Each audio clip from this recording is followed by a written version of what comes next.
Hi everybody, thanks for joining me today. First off, I gotta say, I've just been overwhelmed by the amount of information coming in on TV, on the news, on social media. It is a scary, wild time that our world is going through right now. I really hope that none of you have been closely affected by the coronavirus, but sadly, according to people in the know, it's probably going to get worse before it gets better. And meanwhile, in times like this, we think about, well, what can I control? What can I do about this? And the big message has been social distancing, staying at home. I don't know exactly what's happening in every state, but in the state of Illinois, bars and restaurants are shut down except for takeout and delivery. Schools are going to be shut down for at least a couple of weeks. And for some, it might mean you're working at home when you didn't always used to do that. And you might be thinking, well, what the heck do I care about makeup in a time like this? And I'm not at all saying that makeup is the priority in times like this. However, as one who is a work from homer and one who is very, very into makeup, I do find that makeup is stress relief for me. Makeup is therapeutic to me. It feels good to do it. I feel like I'm in a better frame of mind throughout my day when I take that time for myself. And what happens when we do something that's kind of soul-filling and positive for ourselves? Well, that positivity kind of radiates out through us. It goes to others. And couldn't we all stand to give a little extra positivity to those that we are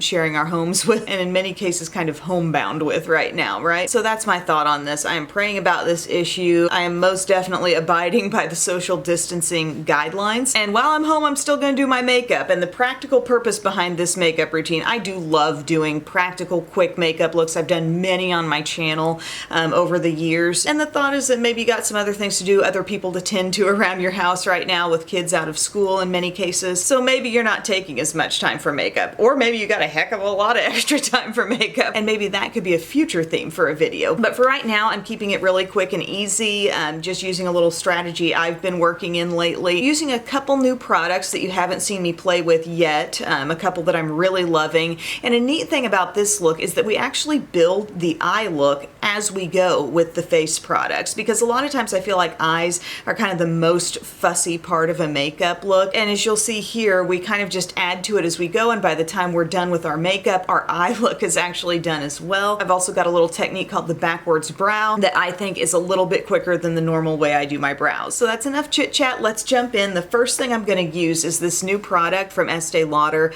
David encouraged me to try this. I'm so glad I did. I feel like I'm a little late on it, but I wanted to order it through him. He works at Bergdorf Goodman in New York, and I guess this shade that I am is very, very popular, so it took a while to get it back in stock. But it's 2-in-1 Desert Beige is what I wear, and it's the Futurist Hydra Rescue Moisturizing Makeup Broad Spectrum SPF 45. And just to look at it, the size, the shape, it makes you think kind of It Cosmetics CC cream, sort of the purpose behind the product being moisturizing but also having coverage makes you think of It Cosmetics. But to me, this is kind of a different product from that. I'm going to give myself one full pump here of this. It's very runny.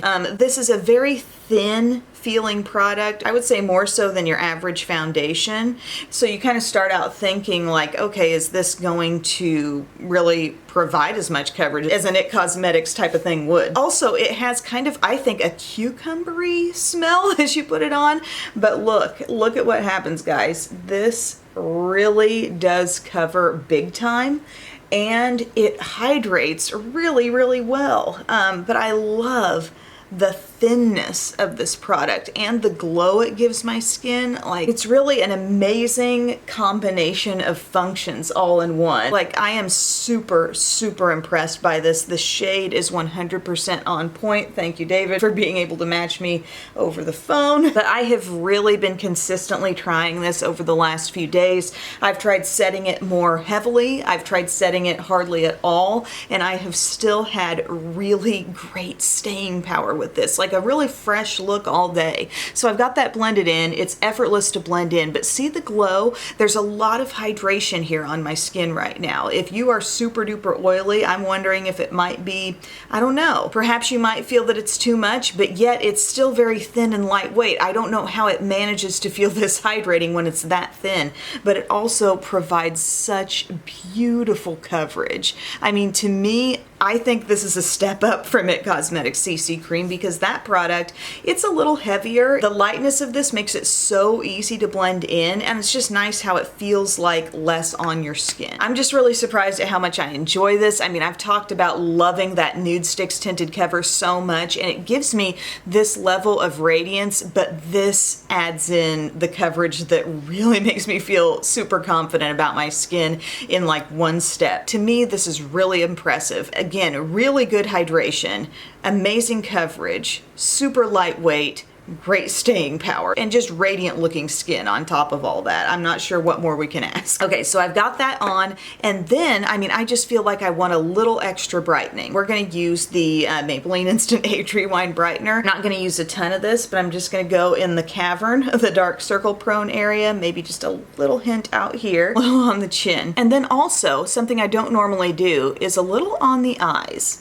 Okay, this actually is a great neutralizing and brightening step for your eyelids. It gives you kind of this base color all over that's actually nice and brightening and doesn't crease, doesn't do anything funky on my eyelids all day. And that's usually the reason. If you don't see me applying lots of foundation and concealer over my eyelids, that's because I know I'm gonna go in with an eye primer and, you know, colorful product in the form of eyeshadow, and I don't want loads of layers underneath all that to compromise it and to make it not last as flawlessly throughout the day. But here, anything we do to our eyes is actually going to be very, very light. We're not going to do a big eyeshadow look, and this particular product, this brightener from Maybelline, does a great job neutralizing things and just creates a perfect base for what we're going to do going forward. So now the skin feels really great to me because I've added just that little bit of brightness and coverage in those places where I want it. And now I would say let's set the T-zone and the under eye lightly. I'm going to use this powder from Laura Mercier. It is the translucent pressed setting powder.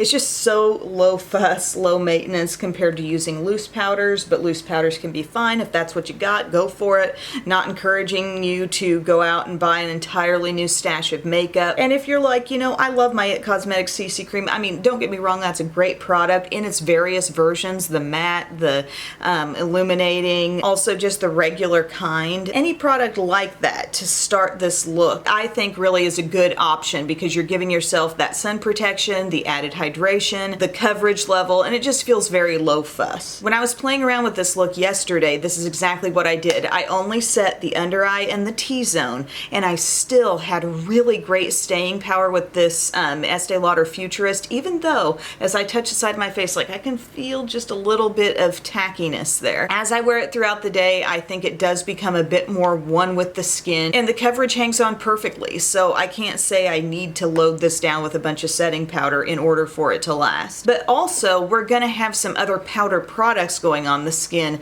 that really are gonna kind of set the look anyway, and that's gonna be our Benefit Cheek Stars palette. Okay, this is the new palette they've put out, and I really like that they have thrown in some older products here, like the Dallas, Georgia, Sugar Bomb, as well as Hoola, which is a classic, and Cookie, their newer, really bright, pretty highlight that so many people enjoy. So here's what I'm gonna do. I'm first gonna go into Hoola, okay? I'm gonna pick up some of that bronzer. We're gonna take it around, get my mirror in place here, take it around the hairline for a little added color.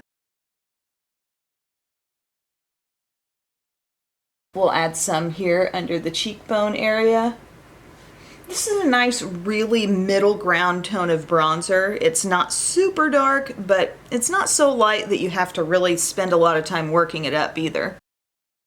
And you may want to take a little bit down the neck and chest, just get everything looking nice and uniform here. And then, as I said, we're building the eye as we go. Take the little included brush here and go into Hoola, and you'll notice there is a taper down one side, okay? It's shorter bristles going right up through there. Take that side where the taper is, put it down into Hoola, and then stick that right in your crease, okay? You can see the product that you've just put in there. Just kind of wedge it in, okay? Do it to the other side also. Stick it in the crease, wedge it in, we've got crease color. Literally one step crease color. Now take your brush, brush it off, get all that excess off, and just use that to blend over the edge. Brightness on the lid, a little easy contrast in the crease. It was just that easy. But I'd also like to put out that there are a multitude of different eye looks that you can get out of this palette. I've done a whole eye look with Sugar Bomb. That's what I was wearing in my haul video. As we go forward, we're actually going to use a little cookie on the lids for this look. Dallas is beautiful in the crease. Just bring in a random crease brush and dust that through. That's fine. You could work in Georgia. Wear Hoola in a little more dense fashion. You'll get more depth from it. So there's a lot of multitasking that can be done here. But now for this look, I'm going to move on to blush, and I am going to use Dallas as mostly the blush that I want to have on today, but I might add a little bit of one of the other colors too. I'm just fascinated by Dallas. I'm fascinated that I get, I don't know, this kind of dusty, rosy, plummy tone when it looks like that in the pan. Just always really like this color. And if we're like, oh, I just want a little more rosiness, just tap into Sugar Bomb, maybe let that run right on the apple of the cheek. So pretty. Then we're going to go into Cookie with our highlighter brush. Just tap right into that, and that's going to be our highlight right here. Your skin is going to look so finished at the end of this look because, you know, we've taken these steps, we've used some really great products, but they've all happened in a really convenient, easy fashion. Anything else on your brush? Maybe let it ride up here to the forehead, down the nose. I mean, skin is just looking great. Little Cupid's bow action there. I always just put it on with my finger and then dust over it to get the excess off. Then for our eyes, we're going to take Cookie just on your finger, pat it on the center of your lid. It's going to give you this little bit of, like, I don't know, glossiness. It's practically going to set the Maybelline stuff that was on there first, even though that's not feeling sticky or anything. Just dab it on there, and I feel like you have a really pretty, like, luminosity just carried all the way through the look. Also, you get that on your finger and dab it right around your innermost corner. Sometimes this is an area, when I'm doing quick looks, I sort of neglect that innermost corner and how brightening just a little dab of highlight can be right there. So whether you're using this palette, another palette, just an individual product, brighten up that inner corner because it can make a lot of difference for the overall look. Okay, then grab any setting spray you want. I am actively working through my Farsali Rose Gold Skin Mist here, so that's what I'm going to use right now. But I could not be more pleased with the complexion here. I love these colors in this palette, and I also love that futurist stuff. Now I'm going to introduce you to a little technique I've played with called the backwards brow. Basically, we're going to take our tinted brow gel first through our brows, and we're going to realize that we actually need a whole lot less of the pencil afterward. Just actually coming into a couple little spots where we could use a bit more coverage, a bit more filling in a couple areas, but really the brow takes so much less time. So I'm using my Almay brow styler, not being careful about this at all. I'm just literally going over where there's hair. I'm putting this, just brushing it right on through, okay? I'm not really getting precise about it. I'm not using the tip to really do any filling in. You can do that with this product, but you know, it ultimately makes this whole process a little more fussy. So just rake it through your hair. You're gonna notice that maybe the brows get a little more thickened up and a little more evenly tinted. But then take your pencil. This just happens to be the e.l.f. Ultra Precise Brow Pencil. This is another product I'm actively working through, and I have it in the shade Neutral Brown. So here, I'm just going to go in and find those few areas where I feel like maybe my brows are a little less consistently thick. Might be toward the end of this brow just a little bit. I mean, I've hardly done anything and I feel like this brow is done, you know? It's kind of odd how just changing the order, it really shows you how little you can get away with. So here I know I've always got a little bit of a sparse area right in here, and then I've got a scar over here on this end of the brow that, I don't know, sometimes the brow hair sort of covers up, sometimes it doesn't. Maybe add a little bit to the inner part of this one. And I mean, we're not going for like ultimate world's most perfect brows. We're going for a quick makeup look here, and I love this. I'm going to use the spoolie at the other end now just to ensure that everything is evenly worked through.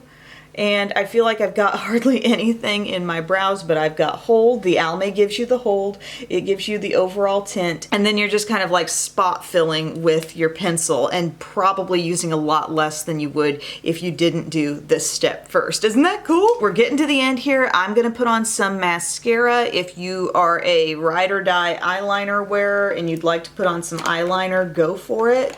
But I really just, if I'm going quick, you know, I'll always skip that step. Get the lashes curled, and then today I'm gonna use my CoverGirl Exhibitionist mascara. This is one I opened up not all that long ago, but I do need to be using it if I wanna really get my money's worth here. And I do find it to be a nicely kind of thickening, fluttery sort of mascara. It adds some thickness to the lashes, but yet I still feel like I've got the look of a lot of lashes after I put it on. And it's got that hourglass shaped brush that it seems like every single mascara coming out these days has. I mean, can we have a little originality with the brushes going forward? Can brands just like move on to a new shape? And I'm pretty sure I got some on my lash line. Eek. That's okay. Like I said with this look, we're not going for perfection. At the end of this, you'll ask yourself, did I have fun with my makeup today? Yes, I did. Am I putting myself in a little more positive frame of mind? Absolutely. Do I look a little better than when I started? Yes. Okay, the eyes are done. Again, it's just a naturally contoured eye using the bronzer that we used all over our face, using the concealer to neutralize, using the cookie highlight to brighten. And then for lips, keep in mind here that, I mean, it's the same effort to do a nude all over lip as it is to use a brighter color, especially if we're talking about the Just a Tint from my bundle. If I want to throw on Gimme Some More, you know, I'm going to have this nice natural lip, but I could put on any of these shades and maybe one of the deeper shades and actually get a little more mileage out of the staying power. So I think I'm actually gonna throw on Treasure Island today. These do twist up, by the way. They're not something you have to worry about sharpening. Look how one swipe, really pretty color. You could build it up and add more, but honestly, you don't have to go over and over it. Gorgeous intensity, feeling absolutely like a lip balm, and if you want to make that matte right away, just give it one quick blot onto a tissue and you got a matte lip. It has been so cool, you guys, on Instagram and all across social media, seeing you guys getting these bundles in the mail and showing them to me. Thank you so much for your support of that little project. That was really cool to be part of. Just a limited time thing for this month. If you're doing some online shopping and a lip bundle might interest you, I'll definitely link to my full video below, but they told me they opened up some extra stock to keep from selling out. So I think that's really cool and exciting. So thank you. But this is my look, you guys. This is my easy go-to kind of around the house, just feeling more finished, feeling better about my skin. It's kind of an odd situation where maybe you find yourself having more time, or maybe your lifestyle has kind of been changed by these circumstances where you don't have a lot, or you find yourself as being kind of a caregiver. Whatever your role may be, I'm interested to hear how this has affected you. Let us know in the comments section. It'll also be interesting to hear where people are from, and I don't know if maybe we're a little more connected than we think we are here, right? Thank you guys so much for watching. I've been told that the videos are a welcome distraction. I'm sorry if I talk too much about the issue here, but it has been on my mind a lot, and going forward, I will keep bringing you the beauty content that you enjoy and want, and hopefully it can be a bit of a bright spot during this time. So thank you so much, guys, and I will see you very soon. Bye.